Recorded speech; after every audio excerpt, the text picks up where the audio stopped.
أعوذ بالله من الشيطان الرجيم بسم الله الرحمن الرحيم الحمد لله رب العالمين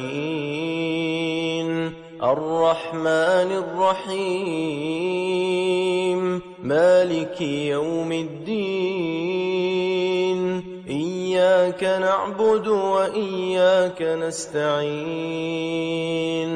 اهدنا الصراط المستقيم صراط الذين أنعمت عليهم غير المغضوب عليهم ولا الضالين.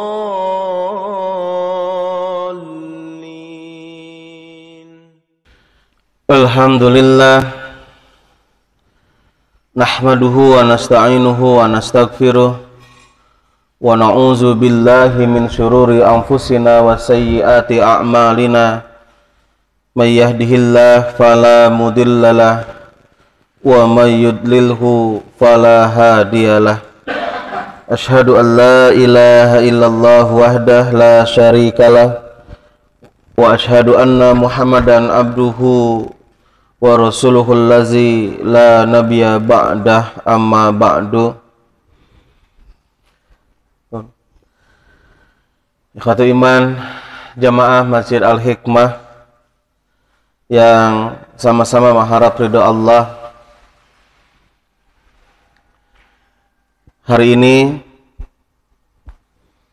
sebelum juga masuk pada karakter dari setiap kitab yang kita kaji, salah satunya Bulughul Maram, maka perlu diketahui bahwa ada beberapa hal diskusi yang belum tuntas sampai hari ini adalah tentang pentingnya bermadhab ataupun tidak. Karena setiap rujukan yang kita baca itu diklaim bahwa kitab ini adalah kitab Syafi'i, kitab ini adalah kitab Maliki, dan begitu seterusnya. Nah, makanya hari ini saya coba sharing saja dengan ikhwatu iman kaitan sejarah perkembangan lahirnya mazhab. Jadi saya harus menjelaskan dulu urutannya dari pada masa Rasulullah, atau mungkin hanya mengulas sedikit saja masa Rasulullah, lebih fokus kepada perkembangan madhab pada periode Abbasiyah. Waktu iman kita review sedikit ya, sejarah Rasul itu kan sejarah tarikh Islam itu pasca Rasulullah itu dilanjutkan dengan kepemimpinan Abu Bakar. Rasulullah 23 tahun, kemudian dilanjutkan oleh Khilafatul Rasulillah, Khilafah Rasulullah, pengganti Rasulullah, yang siapa? Abu Bakar As-Siddiq. Beliau menjabat 2 tahun karena sakit kemudian meninggal. Lalu setelah itu dilanjutkan oleh Umar bin Khattab 10 tahun, begitu. Dan beliau meninggal karena dibunuh. Dilanjutkan oleh Utsman bin Affan kurang lebih dalam kurun waktu yang sama, dan dilanjutkan oleh Ali bin Abi Thalib di fase yang cukup luar biasa, karena pada masa Ali ini fokusnya itu adalah peperangan di antara umat Islam. Jadi Ali itu sampai berperang dengan mertuanya Aisyah, begitu, yang dikenal dengan perang Jamal waktu itu, karena Aisyah memakai unta ketika itu. Kemudian perang juga dengan Muawiyah karena salah satunya faktornya adalah perebutan kekuasaan saat itu. 5 tahun kemudian Ali dibunuh. Kemudian kepemimpinan dilanjutkan oleh putranya Hasan, namun tidak berlangsung lama. Dilanjutkan oleh Husain, tapi kemudian juga diserahkan kepada Bani Umayyah. Pada akhirnya kekhalifahan final di zaman itu, namun Hasan Husain tidak terungkap, memang yang diungkap hanya sampai Ali bin Abi Thalib. Lanjutkan kepada periode Umayyah. Bani Umayyah ini menetapkan sistem kepemimpinan secara monarki, kerajaan. Jadi bapak diganti oleh anak, begitu, dan seterusnya sampai kemudian runtuh, dilanjutkan oleh dinasti Abbasiyah. gitu. Nah, dari Abbasiyah inilah yang kemudian bermunculan keilmuan produk hukum, tidak hanya agama tapi juga umum, begitu. Baik astronomi, kemudian juga kesehatan dan lain sebagainya muncul pada periode Abbasiyah ini. Nah, baik, sekarang kita coba masuk pada pengertian mazhabnya dulu, istilah mazhabnya dulu. Mazhab itu akar katanya dari dhahaba. Dhahaba itu artinya pergi. Dan ini menunjukkan pada isi makan yang menunjukkan kepada tempat yang bermakna at-tariq, madhab itu. Jadi memahami madhab itu bukan tempat pergi, tapi secara konotatif, yaitu tariqah, jalan, atau metode, atau mungkin kita pahami madhab itu adalah sebuah pendapat, begitu. Nah, atau awal seseorang melakukan pemikirannya, itu disebut adalah madhab. Nah, kemudian secara semantik, kata madhab bisa diartikan pendapat, paham, atau aliran dari seorang tokoh yang bergelar imam, begitu. Nah, kemudian dalam sudut pandang ilmu usul fikih, yang disebut madhab itu adalah pendapat para mujtahid. Mujtahid itu orang yang memang saat itu melakukan rumusan-rumusan beristihad terkait dengan produk-produk hukum. Dari mulai akidah, ibadah, muamalah itu disusun secara sistematis. Dan itu keluar dari nalarnya, dari pemikirannya. Sehingga sebagian kita mengatakan, kita macam orang awam. Kita nggak bisa selevel dengan mujtahid seperti Imam Syafi'i gitu kan. Seperti Imam Malik. Jadi kita mengecilkan diri kita karena keilmuan yang tidak kita miliki, sedangkan para mujtahid Quran saja sudah hafal, hadis saja sudah ribuan dan lain sebagainya. Nah, itu karena memang didesain seperti itu kelompok mujtahid itu. Kemudian yaitu madhab itu adalah pendapat para mujtahid berupa hukum-hukum Islam yang berdasar pada hasil kajian dalil-dalil syara secara terperinci dan berbagai kaidah, kawaid, dan landasan usul yang saling berkaitan. Baik, definisi itu memang khusus untuk para ulama untuk memetakan bagaimana madhab ini dalam sudut pandang ilmu usul fikih. Nah, tapi kemudian madhab ini pada generasi berikutnya berubah nama, asalnya pendapat menjadi komunitas, gitu. Asalnya faham menjadi sebuah kelompok masyarakat.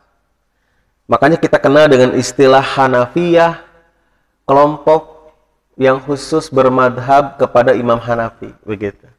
Ada Malikiyah, kelompok yang bermadhab kepada Imam Malik, dan begitu seterusnya. Ikhwatul iman, saya gambarkan dulu secara umum bahwa istilah madhab itu mencakup dua hal yang dibicarakan madhab itu. Selalu dua hal. Pertama, ada yang disebut dengan produk istihad, ini namanya fikih. Yang kedua, kerangka metodologis. Kerangka metodologis itu adalah bagaimana kita mencapai sebuah pemahaman atau istilah fikih yang kita pahami itu adalah sebuah prosesnya, metodenya. Nah, metode itulah yang menggunakan dengan istilah usul fikih, begitu. Makanya saya sebut istilah dua itu adalah madhab qauli dan madhab manhaji. Jadi kalau bicara madhab pasti persoalan itu. Tidak pernah keluar dari konteks itu. Nah, makanya kalau kita menyebutkan madhab Syafi'i berarti adalah fikih dan usul fikih menurut Imam Syafi'i, begitu sederhananya. Jadi kalau kita bicara madhab Maliki, berarti fikih dan usul fikih menurut madhab Maliki. Baik, kita mulai dari sejarahnya. Sebetulnya madhab fikih ini telah ada pada abad ke-1 Hijriah. Berarti pada masa Rasulullah. Kemudian berkembang pesat pada pada fase keemasan Islam abad kedua Hijriah sampai pertengahan abad keempat. Ini kurang lebih sekitar 250 tahun dari sejak lahirnya pertengahan abad keempat, begitu, di masa Abbasiyah yang berkuasa sejak 132 Hijriah. Jadi madhab berkembang di situ. Tapi sebetulnya fase awal madhab itu, perkembangannya itu adalah semangat ijtihad di kalangan ulama. Makanya ketika para sahabat ditinggalkan Rasulullah, ketika mereka tidak menemukan hukum yang harus ditentukan pasca Rasul meninggal, semua para sahabat beristihad. Tapi beristihad secara kolektif, barengan begitu. Nah, istihad kolektif inilah yang disebut dengan ijma sahabat. Dan ijma ini menjadi urutan ketiga sebagai sumber hukum Islam setelah Quran, hadis, kemudian ijma. Gitu. Nah, ikhwatul iman, kita lanjutkan pada fase abad pertengahan keempat Hijriah, dari awal berkuasa Abbasiyah 132 Hijriah. Kalau 132 Hijriah, Ali bin Abi Thalib itu tahun ke-45 Hijriah itu berakhir. Berarti dari tahun ke-45 Hijriah ke 132 itu kan tengah-tengahnya itu adalah dinasti Umayyah. Begitu. Berarti jauh kan? Berapa kejauhannya coba? Sekitar hampir 100 tahunan ya. Sekitar 90 tahun lah. 90 tahun Bani Umayyah berkuasa, maka lahirlah kemudian kelompok-kelompok madhab. Makanya saya temukan datanya, madhab itu ternyata ada sekitar 13 madhab. Nah, saya urutkan berdasarkan pada tahun wafat. Gitu. Jadi madhab ini yang dibawa oleh seorang imam ini wafatnya tahun berapa begitu. Nah, yang pertama yang terdeteksi adalah Imam Hasan Al-Basri. Ini wafat tahun 110 Hijriah, berarti sebelum lahirnya Abbasiyah. Berarti ini masuk di generasi Umayyah. Kemudian dikenal dengan Abu Hanifah. Abu Hanifah ini wafatnya tahun 150 Hijriah. Berarti jaraknya itu sekitar 40 tahun dengan Imam Basri. Kemudian ada Al-Auza'i wafat tahun 157, berarti ini marekanan Pak, temenan gitu. Satu angkatan, beda 7 tahun meninggalnya. Kemudian ada Sufyan Asy-Tsauri tahun 160 Hijriah, Al-Lais bin Sa'ad 175 Hijriah, baru kemudian muncul Malik bin Anas yang kemudian memunculkan istilah madhab Imam Malik. Kemudian muncul lagi Sufyan bin Uyainah wafat tahun 198, dan generasi berikutnya adalah Asy-Syafi'i yang wafat tahun 204 Hijriah. Dan Imam Syafi'i ini lahir 150 Hijriah bertepatan dengan wafatnya Abu Hanifah. Jadi Imam Syafi'i baru lahir, Abu Hanifah baru meninggal, begitu. Makanya Imam Syafi'i tidak pernah berguru kepada Imam Hanafi, tapi dia berguru kepada murid-muridnya Imam Hanafi. Begitu. Nah, kemudian setelah Imam Syafi'i ada lagi Ishaq bin Rahawaih, kemudian ada Abu Thawr, dan dilanjutkan di generasi ke-11 ada yang disebut dengan Ahmad bin Hanbal. Ini adalah tahun 241 Hijriah wafatnya. Berarti generasi setelah Imam Syafi'i. Karena Imam Ahmad bin Hanbal ini adalah muridnya Imam Syafi'i. Gitu. Kemudian ada Daud Az-Zahiri yang kita kenal dengan madhab Dhahiri. Gitu. Kemudian ada Ibnu Jarir At-Tabari. Itu yang terakhir. Di wafat 310 Hijriah. Kesininya tidak muncul Pak, para imam itu. Tidak muncul, tapi justru muncul generasi-generasi yang mereka tidak pernah berguru kepada imam itu, tapi mengklaim bahwa kita adalah pengikut imam tersebut, begitu. Itu generasi di tahun abad ke-7 Hijriah ke sini. Ikhwatul iman, sebetulnya pada awal perkembangan madhab, jika berbicara tentang madhab, paham fikih, maka yang dimaksud adalah madhab internal para sahabat Nabi. Mazhab Umar bin Khattab, madhab Aisyah. Jadi kalau bicara madhab itu, kalau bicara pendapat, oh kata Aisyah begini, ini kata ini begini, kata ini begini. Kenapa mereka bersandar kepada sahabat? Karena apa yang dikatakan sahabat itu sesuai dengan apa yang disampaikan Rasulullah. Makanya ada istilah kulus sahabat udul, setiap sahabat itu pasti adil. Benar, begitu. Makanya pada periode itu, para sahabat dijadikan sebagai sandaran. Karena mungkin terbiasa menurut fatwa sahabat ini, di generasi berikutnya banyak juga yang bersandar kepada para imam mujtahid. Oh, kata imam ini begini. Nah, disebut kata imam ini begini, dan itu adalah diklaim sebagai hukum. Nah, inilah yang kemudian nanti generasi berikutnya ada sebuah perpecahan, polemik, terkait apa kata guru. Begitu, nanti begitu nih kelanjutannya itu. Begitu. Nah, kemudian pada awal perkembangan lahirnya mazhab fikih ini interaksi antara mazhab ini cukup kuat, Pak. Imam Hanafi itu beliau punya murid Abu Yusuf. Tapi dengan muridnya Abu Yusuf ini terkadang kurang sinkron, Pak. Jadi selalu berseberangan gitu.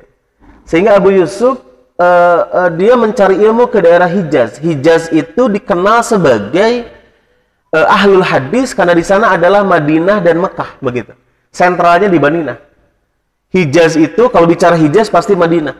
Tapi Abu Hanifah itu lahirnya di daerah Irak, Pak. Makanya kalau bicara dua kubu antara Hijaz dengan Irak, Irak sebagai peradaban umat Islam terbesar saat itu, karena di sana lahir tidak secara tekstual, tapi lebih banyak kepada kontekstual. Kalau di Hijaz itu mereka lebih mengutamakan amalan Ahlul Madinah. Makanya dikenal dengan Ahlul Hadis. Jadi gini bedanya, Pak. Kalau dari kelompok Hijaz ini, kalau bicara tentang zakat fitrah, itu mereka melihat Rasul dulu pakai apa? Kurma dan gandum, selesai masalah. Jangan diutak-atik. Gitu. Tapi kalau bicaranya di Irak, konsennya bukan ke kurma dan gandum, konsennya yang penting itu manfaat untuk mustahik gitu. Makanya muncullah istilah kelompok dari Irak ini disebut Ahlur Ra'yi. Mengutamakan ini, Pak, akal gitu, nalarnya. Jadi yang penting manfaatnya itu, yang kena itu. Tapi kalau dari komunitas Hijaz atau ahlul hadis istilahnya itu dari Madinah, mereka tidak berani membuat sebuah kesimpulan-kesimpulan. Makanya, Pak, orang Irak itu mereka tidak percaya dengan hadis, apalagi hadis ahad. Hadis itu kan ada dua, ada yang bentuknya mutawatir, ada yang bentuknya ahad. Ahad itu adalah hadis yang sanadnya sedikit, Pak. Sedangkan mutawatir sanadnya banyak, gitu. Jadi mereka lebih percaya kepada akalnya ketimbang hadis. Kenapa? Karena pemalsuan hadis itu yang terbesar itu di Irak, Pak.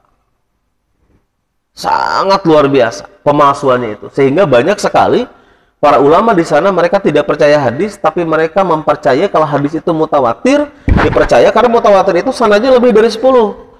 Dan tidak perlu memerlukan penelitian, begitu. Nah, kalau lebih dari 10 tidak memerlukan penelitian, maka itu dianggap sesuatu yang benar, begitu.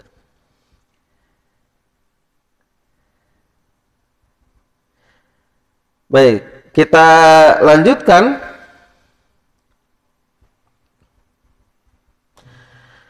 Pada abad keempat Hijriah ya, pertengahan sampai dengan abad ke-7 Hijriah, para ulama mazhab itu fokus pada kajian pendapat mazhabnya masing-masing. Ini yang jadi masalah, Pak. Jadi komunitas mazhab, para ulama mazhab itu fokus dengan pendapatnya. Jadi kitab-kitab yang dihasilkan oleh para imam itu dikaji di situ. Tidak pernah lintas mazhab. Kemudian ruang gerak ijtihad mulai melemah. Jadi para ulama sudah tidak memproduk, tapi bersandar, Pak. Ini awal-awalnya di sini, Pak. Tidak pernah memproduk, tapi bersandar. Nah, lalu kemudian di antara ulama mazhab ada yang menyatakan pintu ijtihad telah ditutup. Sehingga saat itu pernah terjadi ketika seseorang mengikuti Syafi'i dikunci, Pak. Tidak boleh taufik, pindah kepada mazhab lain. Pindah kepada yang lain itu dianggap sebagai sesuatu yang tidak dibenarkan. Makanya pegang teguh yang ini. Gitu. Maka terdapat tanda-tanda ta'assubul madhab, fanatisme madhab saat itu. Jadi di internal para pendukung madhab itu berakibat pada apa? Ada dua hal. Pertama, jumud itu kemandegan dalam berpikir. Jadi sudah tidak meluaskan pemikiran. Gitu. Yang kedua, taklid, mengikuti pendapat imam tanpa analisis. Pokoknya kata imam merah, merah semua. Kata imam hijau, hijau semua. Jadi generasi berikutnya itu sudah seolah-olah ada dilemahkan, tidak boleh kritis begitu. Dia kalau misalnya kata saya bahwa ini hukumnya halal, lalu Bapak bertanya, kenapa Ustadz ini halal? Itu nggak boleh, Pak. Sudah saja, pelan saja itu. Gitu. Nah, itu adalah dari abad ke-4 Hijriah sampai pertengahan abad ke-7 Hijriah. Nah, efek dari hal yang tersebut tadi saya sampaikan, ini akibatnya itu ada persaingan tajam di antara para pengikut madhab. Ini mulai berkelompok. Jadi Bapak mempertahankan kelompoknya, tapi Bapak tidak pernah bertemu dengan gurunya. Gitu, hanya ditahunya di ulamanya saja. Di ulama-ulama yang memproduk atau menjaga kitab-kitab yang dibuat oleh imamnya. Kita sebut, Pak, Imam Hanafi itu tidak membuat terobosan atau membuat kitab. Tapi yang dikenal itu justru muridnya Abu Yusuf membuat kitab Al-Kharaj, misalnya tentang masalah pajak, Pak. Pajak pemerintahan. Itu Al-Kharaj itu adalah induk tentang persoalan masalah perpajakan. Dan zakat itu dipahami sebagai dipahami sebagai bagian dari pajak disebutnya. Jadi pajak umat Islam itu namanya zakat. Makanya kalau hari ini banyak yang mempertanyakan umat Islam sudah bayar zakat, kok masih bayar pajak gitu. Karena persoalannya zakat yang dikeluarkan umat Islam itu masuk ke lembaga Baznas ataupun Laznas dan tidak dikelola oleh pemerintah. Kembali lagi kemana? Ke masyarakat. Untuk infrastruktur, konsumsi yang miskin gitu. Infrastruktur itu ya, yang dimaksud infrastruktur itu infrastruktur yang sesuai dengan kesepakatan antara Basnas dengan Basnas ingin bikin WC umum ya bikin begitu. Basnas mau bikin apa ya bikin apa begitu. Dan jadi tidak dalam arahan pemerintah, misalnya bikin jalan tol atau bikin apa begitu dalam arahan pemerintah. Sehingga ketika orang muslim mengeluarkan zakat ya pasti tetap mengeluarkan pajak, karena pajak itu nanti untuk biaya negara. Kalau zaman dulu kan zakat itu sebagai biaya negara, Pak. Makanya negara bertanggung jawab dengan kemaslahatan, kemudian juga dengan keselamatan, kesehatan masyarakat. Gitu. Nah, dulu persaingan tajamnya luar biasa, ditambah lagi di era ini para penguasa ikut andil, Pak. Para penguasa ikut andil. Jadi ada para penguasa yang merekomendasi di salah satu mazhab. Makanya begini, kalau 13 mazhab itu berkembang pesat saat itu, tapi kenapa banyak yang gugur, bahkan tidak kita kenal namanya, bahkan tinggal 4. Kita perlu ketahui bahwa 4 madhab ini ada unsur keterlibatan pemerintah, penguasa untuk memakai produk istihadnya. Kalau di kita apa, Pak? MUI ya? Nah, pertanyaannya MUI itu milik siapa? Milik semua umat Islam dari berbagai paham. Yang berpaham Syafi'iyah, Malikiyah, Hanafiyah, Hanabilah itu ada di sana, dari Ormas, Nahdlatul Ulama, Muhammadiyah, Persis, kemudian siapa lagi? Ada Syarikat Islam ya kalau tidak salah. Itu Al-Irsyad gitu, itu semua masuk di sana. Tapi negara yang dimaksud dulu itu ketika melihat madhab Syafi'i ini bisa dipakai, maka dipakai, Pak. Sehingga madhab yang lain yang tidak populer, tidak banyak pengikutnya itu hilang. Ditelan zaman begitu, hilang dengan sendirinya, gitu. Nah, makanya dalam konteks sosial budaya, mazhab ini tidak lagi dipandang sebagai aliran pemikiran saat tahun ke-7 Hijriah, tapi berganti peran menjadi komunitas atau kelompok umat Islam penganut mazhab. Itu sekitar 645 Hijriah atau bertepatan dengan 1247 Masehi. Maka kita kenal dengan istilah Hanafiyah, Malikiyah, Syafi'iyah, dan Hanabilah, dan seterusnya. Nah, ikhwatu iman, pada tahun ke-7 Hijriah berikutnya, kekakuan madhab ini semakin menonjol. Pertama, ruang istihad semakin tertutup. Kemudian menyelesaikan permasalahan cukup merujuk pada kitab mazhabnya masing-masing tanpa diskusi dan mulai pembahasan. Ini tahun ke-7 Hijriah lah. Abad ke-7 Hijriah itu sudah mulai benar-benar dikunci, Pak. Kemudian menyelesaikan masalah itu cukup merujuk dengan kitab yang ada. Makanya ada istilah begini.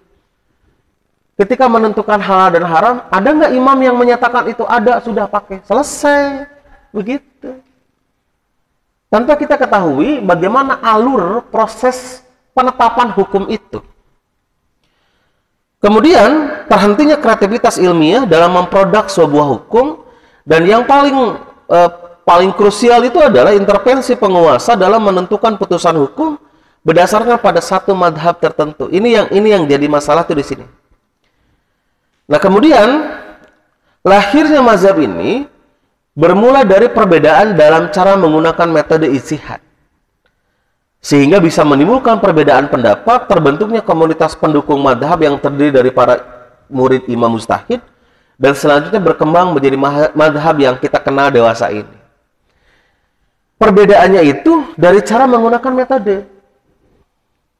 Jadi kalau kita menentukan bahwa ini adalah hukumnya halal atau hukumnya haram, maka metode yang menggiring ke sana itu, setiap madhab itu berbeda gitu loh Pak. Ini banyak masyarakat yang tidak paham di situ. Karena banyak yang tidak paham, maka mereka mengikuti pola zaman dulu. Sudah saja bersandar saja, karena kita orang yang tidak mampu. Sekarang pertanyaan saya begini. Kita diciptakan dengan potensi yang sama. Akal yang sama, kemudian juga spirit hidup yang sama. Hanya kebetulan saja kita mengisi hidup kita tidak concern dengan keilmuan yang dikaitkan dengan keagamaan. Jadi kalau saya bedanya dengan Bapak, kalau Bapak memang tidak concern dengan kajian-kajian keislaman, kalau saya kebetulan saja saya concern di situ, gitu. Jadi kalau saya bisa menyampaikan ini Pak, begini modelnya karena saya baca. Bapak kebetulan belum baca, itu saja gitu bedanya. Makanya kalau di sini ada yang bacanya melebihi dari pemateri, pemateri akan diam dulu. Karena bisa saja mustami ini membaca lebih dari yang dibaca oleh pemateri. Nah, makanya ini persoalannya siapa yang duluan baca gitu. Maka itu yang akan bisa menyampaikan gitu. Dan rata-rata di kita polanya itu kan lebih konsumtif gitu Pak. Konsumtif itu terbiasa dengan mendengar. Jadi Bapak lebih nyaman menyimak, dengarkan saja ketimbang baca. Apalagi sekarang Pak, ada krisis membaca. Ya tidak hanya kita, sebut sajalah yang sudah berumur, tingkat mahasiswa saja mereka sangat lemah dalam membaca. Tapi kalau baca WA kuat Pak, 2 jam. Bapak juga sama, baca WA itu 1 jam saja asal nggak ada istri kuat Pak. Kalau ada istri, langsung tutup. Ya maksudnya ngobrol dengan istri gitu, kan nggak ngobrol dengan WA gitu maksudnya. Jadi kekuatannya itu di situ. Jadi ketika disodorkan buku yang harus dibaca, baik buku bentuknya ilmiah ataupun ya apapun buku yang dibaca begitu, selalu saja kekuatan paling 1 atau 2 menit, kemudian hurufnya mengecil Pak. Kalau hurufnya sudah mengecil, tiba-tiba begitu lihat kok nggak ada ya hurufnya, oh ternyata dia tadi tidur gitu. Itu buku itu kan begitu, baca buku itu. Ini bahayanya di situ begitu ya. Nah, kemudian kita akan coba ada perbedaan-perbedaan yang cukup tajam Pak dari zaman dulu ya. Saya coba ungkapkan dulu. Misalnya teori ilmu hadis, kalau mujtahidin Irak gitu, Abu Hanifah itu berhujjah dengan hadis mutawatir dan hadis masyhur. Tapi para mujtahidin dari Madinah, mereka berhujjah dengan hadis yang diamalkan penduduk Madinah. Jadi kalau penduduk Madinah mengatakan begini, yang dipakai oleh Rasul itu adalah sunnah. Sorbannya, gamisnya, warna putihnya, warna rambut. Rasul kan rambutnya itu tidak pendek kayak kita Pak. Jabrik gitu lah. Terus warnanya itu kekuning-kuningan atau kemerah-merahan warnanya, kulitnya itu. Pirang sih tidak, tapi kelihatannya seperti itu. Nah, kemudian bersiwak juga itu kan dengan akar apa?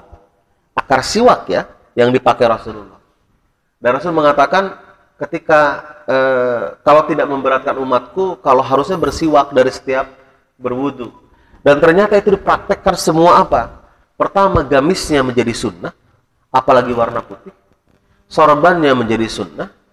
Warnanya juga yang hitam sengaja dimerah-merahkan, dicat begitu. Bahkan setiap sholat itu selalu nyakuan siwak gitu. Rek takbir teh ngegosok lah. Gitu. Jadi apa yang dilakukan Rasul maka itulah sunnah, sampai dinyatakan Rasul menikah umur 25, maka sunnahnya kita juga menikahkan anak umur 25 tahun.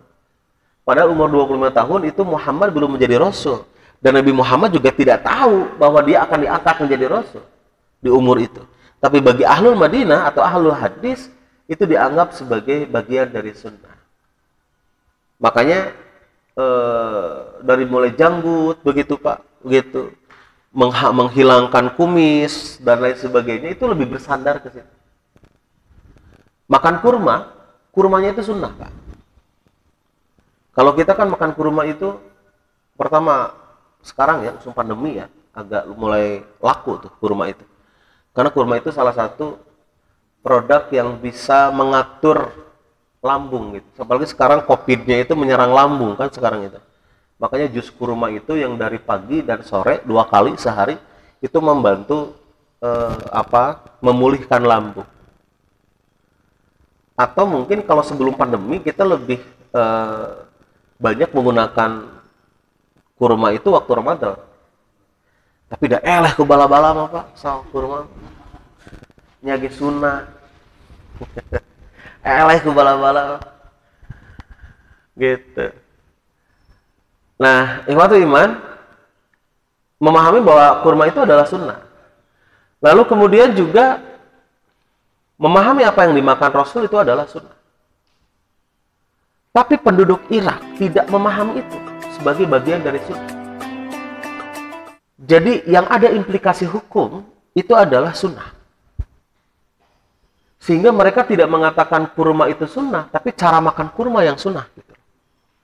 Mereka tidak mengatakan bahwa apa yang ada pada diri Rasul itu sunnah, tapi mereka memahami bahwa Rasul itu mau ditutup-tutupi juga lahirnya di Arab gitu loh. Dan dia akan memakai pakaian bangsa Arab.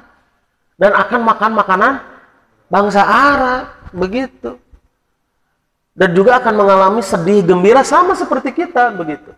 Sehingga ada yang masuk kategori zibilah, gitu. Zibilah itu adalah produk adat Rasulullah, gitu, yang aksesoris yang dipakai. Itu juga ada bawaan, insting gitu, sebagai naluri manusia biasa. Nah itu tidak masuk gitu loh Pak. Termasuk juga hukum yang terjadi pada saat beliau belum diangkat menjadi nabi. Beliau berdagang di usia 13 tahun. Sedangkan anak-anak kita usia 13 tahun apa sibuknya? Sekolah, Pak. Gitu. Harusnya kan kalau mau sunnah, jangan sekolah, Pak. Suruh dagang di pasar, kan begitu. Nah, kemudian kita coba lari dulu ke tempat yang lain dulu.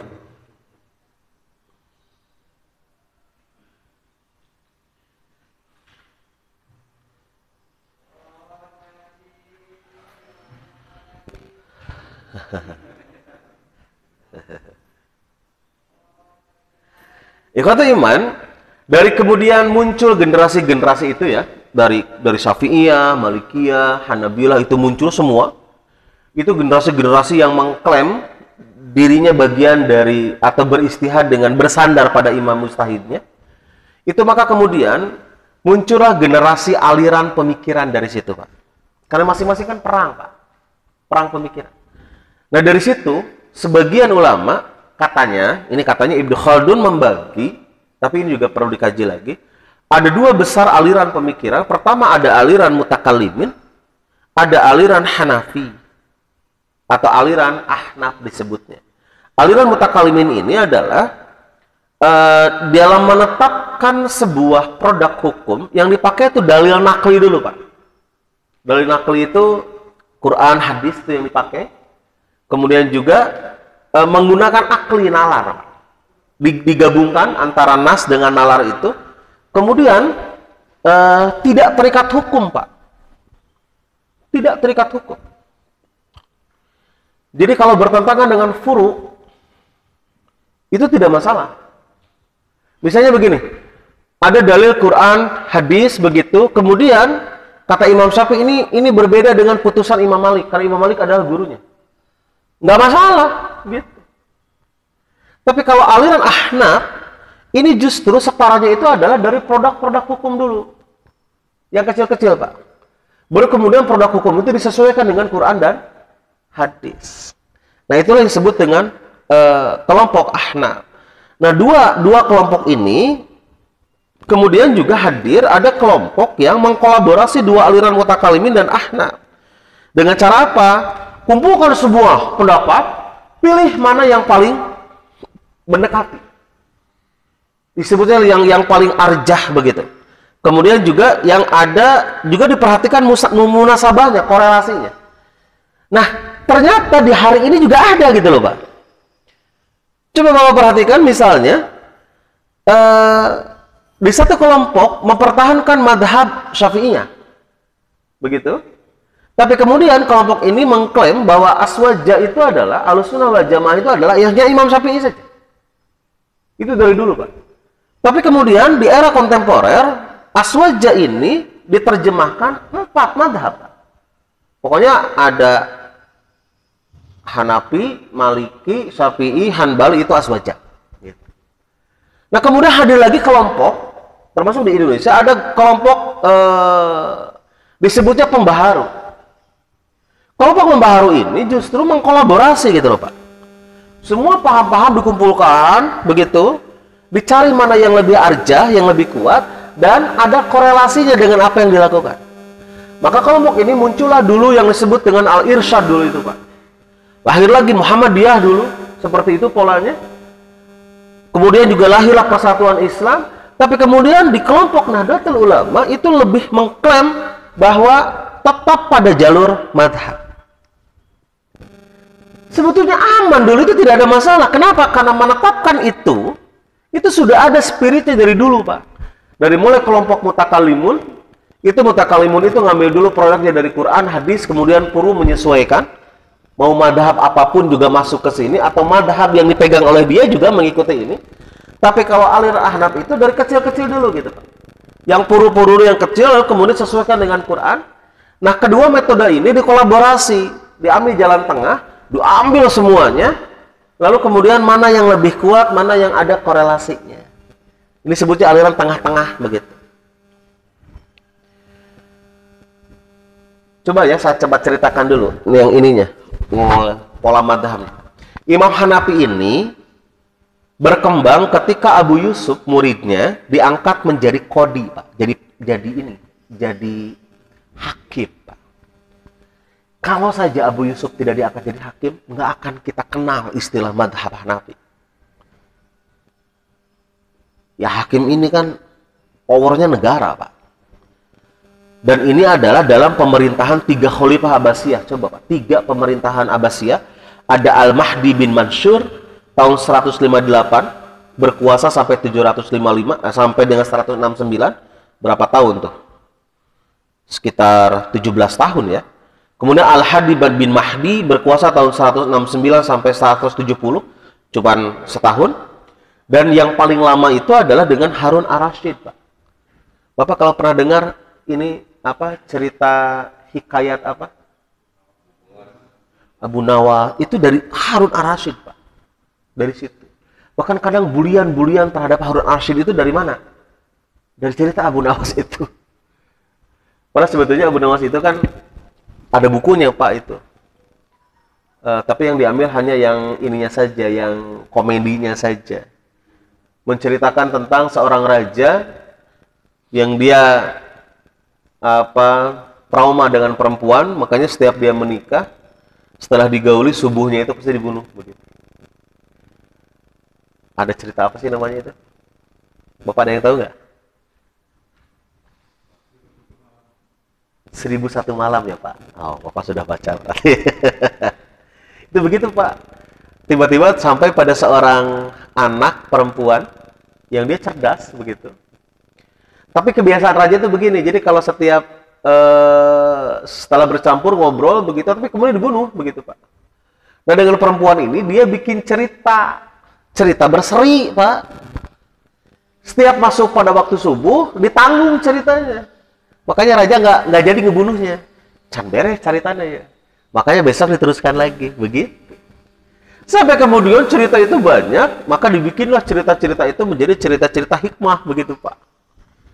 Sampai kemudian cerita itu menyadarkan raja itu, jadi ngebunuh nanti gitu. Begitulah singkatnya. Kalau mau Bapak itu ada 3 jilid itu, Bapak baca itu cerita hikayat. Sambil ini nunggu buka puasa Pak, gitu ya.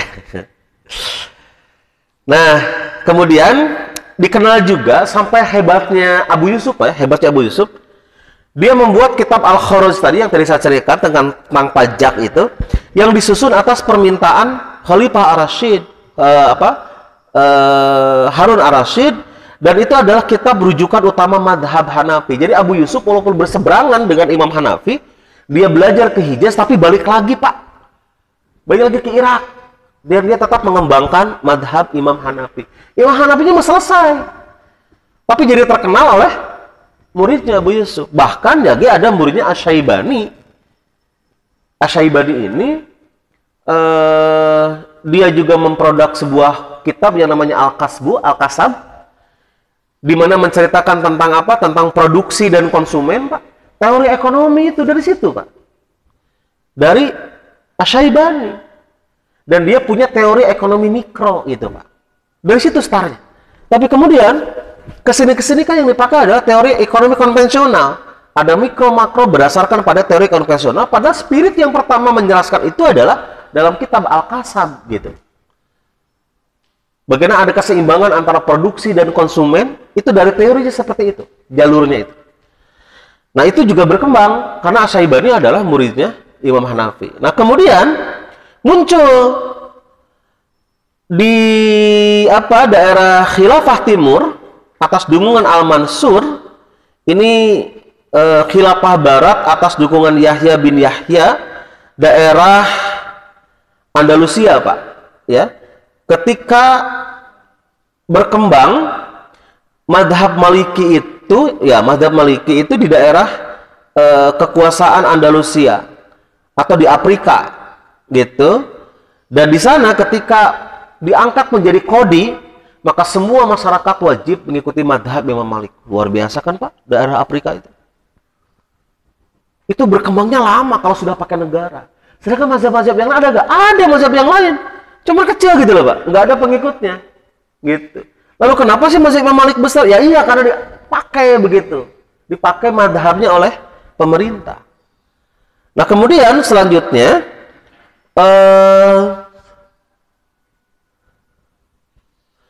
Imam Malik ini berguru kepada Abu Yusuf Pak, bukan ke Imam Hanafi, ke muridnya Abu Yusuf dan Asy-Syaibani. Tapi Imam Malik tidak mengembangkan madhab Hanafi. Jadi dia melihat Hanafi itu kurang sempurna. Jadi dia bikin produk sendiri sehingga memisahkan diri membuat sebuah madhab baru. Namanya madhab Malikiyah. Nah, tapi Imam Malik punya murid. Salah satunya adalah Imam Asy-Syafi'i. Imam Malik itu kan terkenalnya di Ahlul Madinah. Makanya Imam Syafi'i juga duduknya di sana pada Ahlul Madinah. Dan dia pernah berkunjung ke Irak dan sempat terjadi perdebatan tentang teori al-ihtisan. Ihtisan itu adalah sebuah teori yang menganggap sebuah produk bagus. Jadi kalau menurut masyarakat bagus, itu bagus menurut Allah begitu. Itu kan dihantam sama Imam Syafi'i itu. Makanya begitu beliau balik lagi ke Madinah, beliau justru bukannya mengembangkan mazhab Imam Malik, ini hukumullah. Imam Malik kan dulu begitu tuh ke Abu Yusuf. Nah begitu muncul muridnya Imam Syafi'i, bukan mengembangkan Malikiyah, tapi membuat madhab baru yang bernama Syafi'iyah. Ini luar biasanya. Dan kenapa begitu? Itulah hebatnya zaman dulu. Jadi bukan fokus ta'assub, fanatik madhab, tapi mereka lebih fokus mencari mana produk ijtihad yang paling mendekati. Nah kemudian Imam Syafi'i itu dari Madinah itu bergeser ke Mesir Pak. Sehingga di Mesir ketika Salahuddin Al-Ayyubi merebut negeri itu karena dekat dengan Imperium Romawi, maka menjadikan Syafi'i sebagai qadhinya. Maka ditetapkanlah mazhab Syafi'i sebagai mazhab terbesar di Mesir sampai sekarang. Gitu. Yang dipakai adalah mazhab Syafi'i. Kalau saja Imam Syafi'i tidak ada di Mesir dan tidak menjadi bagian dari Mesir, saya pikir tidak akan berkembang Pak mazhabnya. Kalah hebat dengan Imam Malik yang sudah ditetapkan begitu. Tapi qadarullah juga Imam Syafi'i berkembang di Mesir gitu. Akhirnya besar. Nah, Imam Syafi'i punya murid. Salah satunya adalah Imam Ahmad bin Hanbal.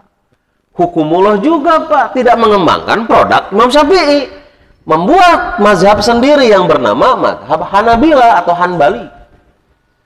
Imam Ahmad bin Hanbal. Dan lebih fokus kajiannya terhadap hadis. Makanya dia membuat sebuah kitab hadis bernama Musnad Ahmad. Gitu. Kalau Abu Yusuf Al-Kharazmi, Imam Malik membuat kitab yang pertama kali namanya kitab fikih Pak, yang bernama Al-Muwatta.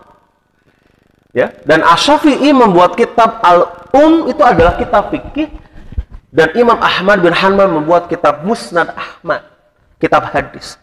Tapi salah satu murid yang hebat saat itu adalah Bukhari sebagai bagian dari murid Imam Ahmad. Dia memproduk sebuah hadis, melihat kan bagaimana Muwatta, bagaimana sebagai kitab fikihnya itu, tapi di dalamnya hadis rata-rata. Kemudian lagi Imam Ahmad bin Hanbal membuat musnad, maka dia memilih hadis-hadis yang ditulis di kitab itu adalah hadis pilihan, hadis sahih yang tidak dimasukkan kepada hadis-hadis yang bermasalah. Kalau Muwatta, Musnad Ahmad itu tersampur semuanya. Terinspirasi dari situ, dari gurunya. Makanya Imam Bukhari membuat hadis itu sekitar 8.000 hadis itu diulang-ulang Pak, hadisnya itu. Makanya ada namanya kitab hadis Bukhari Tajrid, cuma 1 jilid. Itu sebetulnya meringkas dalilnya yang sama, hadisnya yang sama dari 4 jilid itu. Gitu. Makanya muncullah kitab Sahih Bukhari. Kesininya Imam Bukhari punya murid Imam Muslim, membuat lagi produk Sahih Muslim. Hebat Imam Bukhari bisa menggeser kitab Musnad Ahmad dalam susunan klasifikasi mana kitab hadis yang lebih utama. Makanya urutannya itu bukan begini Pak. Urutannya itu Musnad Ahmad, Sahih Bukhari, bukan. Tapi Musnad Ahmad tergeser yang gurunya itu. Yang pertamanya adalah Bukhari, Muslim, Abu Daud, kitab Sunan namanya, An-Nasai, Ibnu Majah, At-Tirmizi, baru ke bawahnya adalah Musnad Ahmad, ada Dailami dan selanjutnya. Nah, ikhwatul iman, saya bacakan ya, ada komentar Syekh Wali Ad-Dahlawi. Beliau menulis begini, tulisannya ini, bagus tulisannya. Bila pengikut suatu madhab menjadi masyhur dan diberi wewenang untuk menetapkan keputusan hukum dan memberi fatwa, dan tulisan mereka terkenal di masyarakat, lalu orang mempelajari madhab itu terang-terangan, maka tersebarlah mazhabnya di seluruh penjuru bumi. Namun jika para pengikut madhab itu lemah dan tidak memperoleh posisi sebagai hakim dan tidak berwenang memberikan fatwa, maka orang tak ingin mempelajari madhabnya sehingga madhab itu hilang setelah beberapa lama. Begitu kesimpulan. Ikhwatul iman, itulah gambaran umum tentang aliran atau madhab. Sehingga tinggal kembali kepada kita bahwa hari ini yang kita lakukan sebetulnya adalah sedang melakukan upaya mencari mana yang mendekati kepada sunnah. Nah sebetulnya Pak, setiap paham yang ada di sini itu bukan berarti mengklaim dirinya paling benar, tapi mengklaim ini yang mendekati begitu. Karena bisa saja ini bisa berubah gitu loh Pak, ketika mendapatkan informasi yang lain begitu. Saya ambil contoh dulu ya. Misalnya begini. Dulu teori apa itu Dewan Hisab itu, Hisab Ru'yat itu wujudul hilal Pak. Teori wujudul hilal ini dulu 2 ormas besar itu memakai. Persatuan Islam dan Muhammadiyah itu pakai itu Pak. Dari sejak tahun 60, 80, ya 70, 80, 90 itu masih pakai itu. Wujudul hilal. Yang penting hilal sudah wujud, itu sudah masuk kriteria. Makanya selalu berseberangan dengan pemerintah, karena pemerintah memakai teorinya adalah imkanur ru'yah. Imkanur ru'yah itu adalah bahwa hilal itu tidak harus wujud, tapi memang harus benar-benar bisa diru'yah, karena teorinya adalah ru'yah. Tapi kemudian Ormas Persatuan Islam berubah itu, dari wujudul hilal berubah ke imkanur ru'yah. Tapi yang jadi persoalan adalah imkanur ru'yahnya tidak sama dengan imkanur ru'yah pemerintah. Pemerintah ketika bisa meruyat itu dasarnya adalah ketika minimal 2 derajat ketinggiannya, tapi ormas ini justru mengikuti teori 8 Thomas Jamaluddin yang itu minimal standarnya adalah 3-4 derajat. Maka pada akhirnya muncullah 3 teori dalam menentukan hisab ru'yah, ada wujudul hilal, ada imkanur ru'yah dalam 2 versi itu. Sehingga kalau orang awam bertanya, ini kenapa sih selalu berbeda? Maka jawabannya metodologinya yang berbeda. Sama kayak mazhab juga menentukan hukum. Kalau metodologi berbeda, Pak, sampai kapanpun juga tidak akan sama. Makanya pemerintah menetapkan berkumpul semua ormas, berkumpul semua ulama, dan pemerintah menetapkan ini adalah yang dipakai, begitu. Sehingga nanti ketika putusan-putusan itu, patokan yang dipakai pemerintah juga ada aturan mainnya. Jadi ketika ada seseorang yang melihat hilal, itu disumpah, Pak, di depan pengadilan. Dan sumpah inilah yang kemudian dijadikan patokan oleh para ormas, walaupun teorinya apapun, kalau orang sudah melihat hilal, sudah selesai semua. Begitu. Nah, iman, barangkali itu ya. Ini memang sebetulnya cukup panjang kaitan dengan madhab ini, cuma saya coba potong-potong saja yang sekiranya bisa lebih bersifat informatif untuk kita semua.